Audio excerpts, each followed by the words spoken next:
치우치지 않은 공정함에 깊이 있는 분석을 더했습니다. 신율의 뉴스 정면 승부.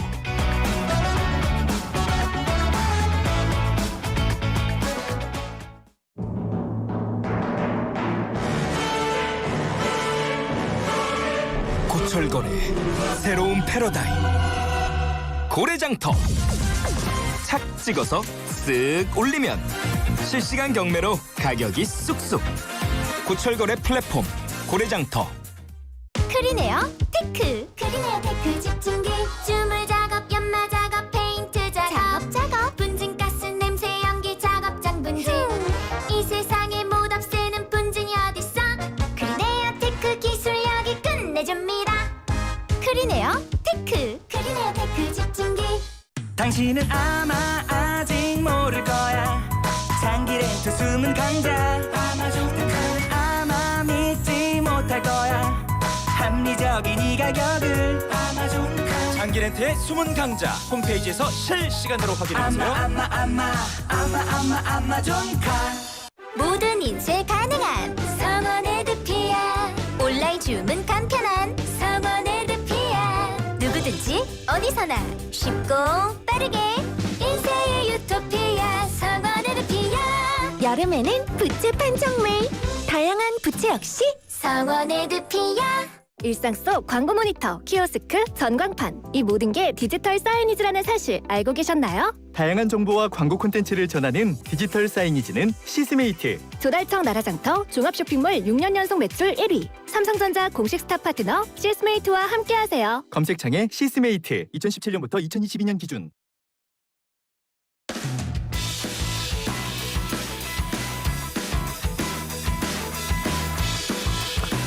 신율의 뉴스 정면 승부 3부 시작합니다. 오늘 3부 정면 인터뷰에서 만나볼 분. 앞서 2부에서는 오늘 기자회견에 대한 국민의힘의 의견 들어봤죠. 자, 민주당의 의견 당연히 들어봐야 됩니다. 자, 오늘 그래서 3부에서 만나볼 분은 더불어민주당 박주민 의원입니다. 안녕하십니까? 네, 안녕하십니까. 예, 뭐 물어보는 것도 여쭤보는 것도 좀 그렇습니다만 오늘 어떻게 보셨어요? 일단은 뭐 많은 야당들이 논평을 낸 것처럼 과거와 달라진 태도는 좀 찾아보기 어려웠다. 그래서 총선 전과 후가 도대체 뭐가 달라진 것이냐, 뭐 이런 의문을 저도 좀 가졌습니다. 네. 아니 근데 그 김건희 여사 문제에 대해서 아내의 현명하지 못한 처신을 사과한다 이런 얘기는 있었잖아요. 이 첫 번째 사과 아닙니까? 아마 이제 그 현명하지 못한 처사라는 단어를 굉장히 보시면서 골랐을 거예요, 대통령실 내부에서. 근데 이제 그거 자체가 이제 가만히 이제 들어보면은 예. 어떤 고의나 이런 게 아니라 과실 또는 상대방에 의해서 뭔가 속았다 이런 것들 내포하고 있거든요. 아니 뭐 때문에 박주민 의원께서는 법조인이시니까. 네네. 예, 뭐. 그래서 이제 그런 것들을 가만히 따져 보면은 이제 이후에 어떤 진행될 수사라든지 이런 것들 염두에 둔 용어 선택이 아니었겠는가 이런 생각이 듭니다. 네. 그러니까 이거를 사과로 받아들일 수 없다 이런 말씀이신가요? 그러니까 사과라면은 그 본질에 맞는 내용을 언급하면서 거기에 대한 유감 표명을 하는 것이 보통이죠. 근데 현명하지 못한 처사라고 얘기하는 표현은 예. 제가 듣기에는 이거는 이제 어떻게 보면은 약간 뭔가 당했다 뭐 이런 느낌이 좀 강하지 않습니까? 그래서 좀 클리어하고 스트레이트한 어떤 사과라기보다는 이후에 아까도 말씀드렸던 것처럼 진행될 수도 있는 수사라든지 조사 이런 것까지 염두에 둔 표현 아니었겠는가 이렇게 생각을 합니다. 그러면은 박주민 의원님께서 보실 때에 어떤 단어 선택을 했었어야 된다고 생각하세요? 현명하지 못한 것보다? 그러니까 이건 좀 직접적이고 명백한 형식과 형태의 사과가 있어야 되겠죠. 많은 국민들이 공분을 했던 것만큼요. 그러니까 예를 들면은 어떤 단어? 뭐 제가 그 단어까지 지금 여기서 선택하기는 좀 어려운 것 같고요. 예. 예. 알겠습니다. 그러니까 이거는 뭐 사과라고 볼 수가 없다. 이렇게 이제 보시는 걸로 정리를 하겠네요. 그러니까 뭐 듣는 사람에 따라서는 이거 전에 없던 표현이니까 예. 사과로 받아들여야 되는 것 아니냐라는 이야기를 할 수 있겠지만 저는 사실 과거부터 얘기했던 표현하고 크게 다르지 않은 그런 표현으로 들었습니다. 예. 알겠습니다. 그리고 차상병 특검법에 대해서도 뭐 거부권 행사할 것 같더라고요. 네, 맞습니다. 거부권을 행사할 것으로 보여지는 표현들을 썼죠. 네. 예. 그 어떻게 보세요? 그 어떻게 앞으로 해나가시는 게 합리적이라고 보세요? 과거에 이제 대통령 본인을 포함해서 본인 예. 주위에 있는 분들이 계속 했던 이야기가 있습니다. 뭐냐면 죄 지은 것이 없으면 특검을 거부할 이유가 없다라고 이야기를 했거든요. 그런데 지금 특검을 연이어서 거부하고 있는 상황이어서 본인이 과거에 했던 말하고도 지금 앞뒤가 안 맞아요. 그래서 이런 부분에 있어서는 당연히 저희들은 유감스럽다는 말씀을 드릴 수밖에 없고 특검을 수용하겠다 차라리 이렇게 얘기를 하는 것이 더 좋지 않았겠는가라는 생각을 가지고 있습니다. 뭐 근데 어쨌든 해병대원 수사기관 확보하려면 특검 거부권 행사가 불가피하다. 뭐 이런 얘기를 했는데 그죠? 네. 대통령실 관계자가 이제 그런 얘기를 했는데 결국 수사 시간이 더 필요하다 이런 얘기 아니겠어요? 그러니까 실제로 지금 그 공수처에게 좀 수사할 기회를 더 주고 예. 시간을 더 주고 나서 뭔가 판단을 해보자라는 입장을 이제 국민의힘의 일부 의원들도 지금 얘기를 하고 있지 않습니까? 예. 근데 저희들이 봤을 때는 약간 납득이 안 가는 게 첫 번째는 이 특검법이 상정되고 패스트트랙으로 지정된 후에도 한참 동안의 시간이 지난 거예요. 그죠? 예. 그동안 아무런 얘기가 없었잖아요. 그리고 오히려 이제 이종섭 전 장관을 출국시킨다든지 이렇게 국민들로서는 납득이 안 가는 행동들을 계속 해왔던 거고 또 그동안 관련자라고 지목됐던 사람들은 뭐 국회라든지 이런 데 나와서 최근에 보도된 거에 따르면은 전혀 사실과 다른 이야기들을 계속 해왔던 것이고요. 그죠? 예. 근데 이제 와서 시간을 더 달라 갑자기 이제 특검법이 통과되니까 더 줘야 된다라고 얘기하는 게 자체가 좀 이해가 안 된다는 말씀을 드리겠고요. 두 번째는 이제 공수처가 이제 수사를 뭐 하고 있으니 공수처에 기회를 줘야 된다 이런 식의 말씀을 하셨는데 그러면서도 또 이종섭 전 장관을 출국시킨 이유는 공수처가 수사를 안 해서 출국을 시켰다는 거예요. 예. 그러니까 서로 모순이 되지 않습니까? 그죠? 그래서 지금 그 나오고 있는 이야기들 대통령의 이야기나 아니면 뭐 국민의힘 쪽에서 나오는 이야기들을 저희들은 믿기가 좀 어렵고 불필요한 시간을 좀 끌기, 불필요한 시간을 좀 더 드리기 뭐 이런 것을 좀 볼 수밖에 없는 것 아닌가라고 생각합니다. 예. 자, 그리고 요거는 뭐 기자회견 관련 내용은 아닌데요. 네. 그 상당히 하지만 관심이 가는 게 그 이른바 그 이 비선 뭐 논란인 거 아니겠어요? 근데 박주민 의원님께서는 어떻게 보세요? 이 부분. 이명백 네, 교수와 뭐 그 함성득 원장의 어떤 그런 주장에 대해서요. 글쎄요, 뭐 제가 뭐 정확한 사정을 모르니까요. 그 아무도 모르죠. 뭐 저도 모르고. 그러니까 정확한 평가를 드릴 수는 없을 것 같은데, 제가 봤을 때 이거는 메신저잖아요. 어떻게 보면은 양쪽에 이제 그 사이에 이제 메시지를 가지고 왔다 갔다 하는 사람들, 그러니까 그런 사람들이 이제 얘기를 한 것 같은데, 일단 그 자체는 그렇게 좀 그 왔다 갔다 했던 이야기를 공개적으로 하는 건 그렇게 바람직하지는 않은 것 같아요. 그게 좀 당혹스럽더라고요. 예?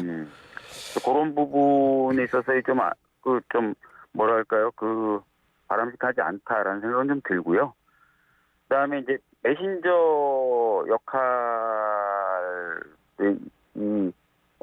있어야 이제 사실 뭐 그런 회동도 성사되는 거 아니겠습니까? 그러니까 그런 부분.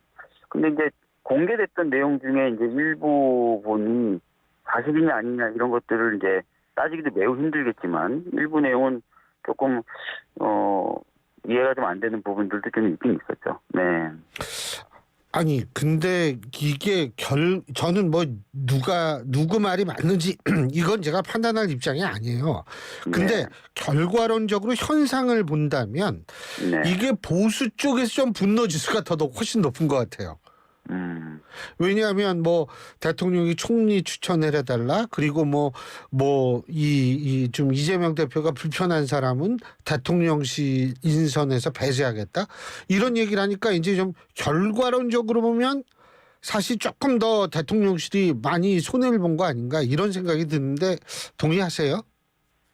글쎄요, 뭐 내용의 진위를 파악할 수 없는 상황에서 다시 그 말들에 대해서 또 유와 부를 또 따지고 하는 것 자체가 너무 웃기고 좀 그런데요. 사실 뭐 이런 부분은 사실 좀 진위 파악이 좀 먼저인 것 같습니다. 네. 진의 파악이라 함은 왜 이 두 사람이 언론의 인터뷰에 응해서 이러한 사실을 공개했는가, 이 진의가 무엇인가, 이 얘기죠. 그죠? 그러니까 첫 번째는 뭐 이 영수회담을 세팅했다고 얘기하는 사람들이 굉장히 많잖아요. 많은 모양이라고요. 얘기하든 또는 뭐 언론에서 추측이 되든 굉장히 많은데, 실제 이제 그분들이 역할을 한 건지 뭐 이런 것부터 시작해서 좀 따지기 시작해야 되겠죠. 아니 그렇게 그 마크 역할을 했던 사람이 많은 걸 보면 이 중에서 분명히 자가 발전도 있을 거예요, 아마. 그죠? 아마 뭐 알 수 없지만 뭐 여러 역할들이 있고 여러 사람들이 움직이고 했겠죠. 서로는 또 모르고. 서로는 또 모르고. 네. 예. 근데 참 그걸 참 얘기하는 거 보고 저도 굉장히 놀랐어요. 이게 왜 얘기를 하지? 이런 생각도 사실 좀 들기는 했어요. 만약 이 두 분의 얘기가 상당 부분 사실이라고 한다면 이걸 왜 얘기하지? 이런 생각을 하긴 했고. 자, 좀 다른 것도 여쭤볼게요. 오늘 추경호 원내대표 됐어요. 자, 박주민 의원님께서도 이 관련이 이 원내대표단에 계셨으니까 어떻게 평가하십니까? 카운터파트로 추경호 원내대표. 사실 아시는 것처럼 이번 총선에서 국민의힘이 이제 패배한 이유가 여러 가지 있겠지만 그중에 가장 큰 게 민생과 경제가 어려워졌는데 뚜렷한 대책을 못 내놨다라는 부분이 일 거예요, 아마. 예. 제가 봤던 여러 여론조사에서도 원인으로 꼽혔던 것 중에 대부분이 1위가 그거였던 것으로 저는 기억을 하거든요. 예. 그러면 그 당시 또는 그 전에 이 정부의 경제정책을 책임졌던 사람이 누군가. 이거 의원 아닌가요? 예, 경제부총리를 했으니까. 예. 근데 그분이 원내사령탑이 된다. 예. 참 이해가 안 되죠, 저로서는. 그게 이제 첫 번째 의아함이고요. 예. 두 번째는 어찌됐든 이제 원내대표가 됐는데, 그러면 이제 본인이 해왔던 경제정책이라든지 또는 본인이 주장해왔던 여러 가지 정책적인 부분에 대한 반성이 있느냐. 지금까지 제가 뭐 그분의 좀 워딩이나 이런 거 봤을 때 그렇지는 않은 것 같아요. 그럼 오히려 그런 것들 더 고수하려고 할 거고, 그죠? 그런 상황에서 과연 그러면 야당하고 민생이나 경제 관련된 의제에 대해서 얘기가 잘 될까?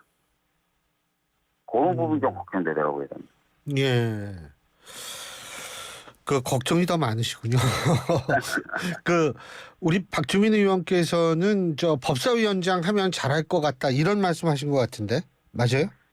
제가 이제 대선일 때, 지금 대선인데 법사위원장 직무대리를 제 기억으로 한 7개월 이상 한 것 같고요. 그다음에 그 정도면 위원장 하신 거네요. 법사위 간사를 2년 했고, 법사위에서 8년 동안 있었어요. 그러니까 지금 아마 있는 현역 의원님들 중에는 법사위 경력이 제일 길 거고요. 그래서 간사 경험과 위원장 직무대리까지 경험한 사람 저밖에 없을 겁니다. 그래서 제가 그냥 물어보시길래 아마 하면 잘할 겁니다, 이렇게 얘기를 한 거죠. 그러니까 어쨌든 이번에 민주당은 법사위원장 자리를 포기할 생각이 전혀 없다. 그러니까 왜냐하면요, 그 신율 진행자님께서도 기억나실 텐데, 여야 간에 합의가 됐고 또 의장이 그래서 공표까지 한 본회의 일정이 있었어요. 근데 그 본회의 일정을 무력화시키기 위해서 법사위를 파행시켜 버렸습니다. 국민의힘 쪽에서요. 유례가 없는 법사위 운영이었거든요. 그러니까 이거는 어떻게 보면 법사위가 국회 운영 전체를 쥐고 흔들어 버린 거예요. 꼬리가 몸통을 흔든 겁니다. 예. 그러니까 그때 저희가 분명히 경고를 했어요. 이런 식으로 하면 안 된다. 법사위를. 그리고 이런 식에 대해서 적절한 사과라든지 뭐 이런 것이 없다면 나중에 이제 결국 아주 미온적으로 사과는 하셨지만 법사위 운영이 계속 또 어려울 것이다. 이런 얘기까지 그때 많이 했었었거든요. 그런데 법사위를 또 맡긴다. 글쎄요, 제가 보기에는 그거는 평생 민심하고도 다른 것 같고요. 과거에 보여줬던 모습에 비춰봤을 때도 바람직하지는 않은 것 같습니다. 네. 근데 이제 국회 관례가 국회의장은 일당이 가져가고 그리고 거기에 균형 잡히기 위해서 법안의 길목 역할한 법사위원장은 제2당이 갖는 게 이게 관례였잖아요. 근데 이 관례가 깨지는 거 이게 그렇게 좋은 것만은 아니지 않나요? 아니, 그러니까 관례를 깨고 굉장히 파행적으로 법사위를 운영했다니까요. 관례를 깨고 파행적으로 운영해서 관례를 깰 수밖에 없다. 아니, 그러면 그런 식으로까지 이렇게 되는 건가요? 법사위가 예. 국회 전체 운영을 막 쥐고 흔드는 식으로 해버렸는데 예. 또 맡깁니까 그러면? 예. 알겠습니다. 그러니까 저희가 사실 진짜 그런 식으로 하면 안 된다. 예. 분명히 그때도 엄청나게 경고를 했거든요. 예. 근데 진짜 파행을 시켜버리더라고요. 알겠습니다. 그 간단하게 하나만 더. 네. 저기 저 상대당 얘기인데 그 한동훈 위원장 당권 경쟁 나설 거라고 민주당에선 보세요? 글쎄요, 지금 분위기는 점점 그쪽으로 가는 것 같은데요. 예. 되면은 민주당 입장에서 볼 때 뭐 한나땡입니까? 그러니까 이번 총선에서 이제 한동훈 전 비대위원장의 모습을 국민분들이 많이 보셨잖아요. 예. 뭐 보수 일각에서는 뭐 환호할지 몰라도 대다수 국민들은 그렇게 좋은 평가를 안 하셨던 것 같아요. 그게 총선 결과에 영향을 상당히 미쳤던 것 같고요. 저희들이 봤을 때는. 그래서 뭐 한나 땡이다 이렇게까지 표현하지는 않다 하더라도 예. 민주당 입장에서 그렇게 위협적이지는 않을 것 같다. 이런 말씀을 드리겠습니다. 알겠습니다. 아유 여러 가지로 바쁘실 텐데 또 이렇게 인터뷰까지 해주시고 저희로서 너무 감사드립니다. 네, 감사합니다. 네. 고맙습니다. 예. 예, 감사합니다. 네. 지금까지 더불어민주당 박주민 의원이었고요. 신율의 뉴스 정면 승부 3부 순서 여기서 줄입니다. 잠시 뒤 4부에서 뵙겠습니다. 경기 시작.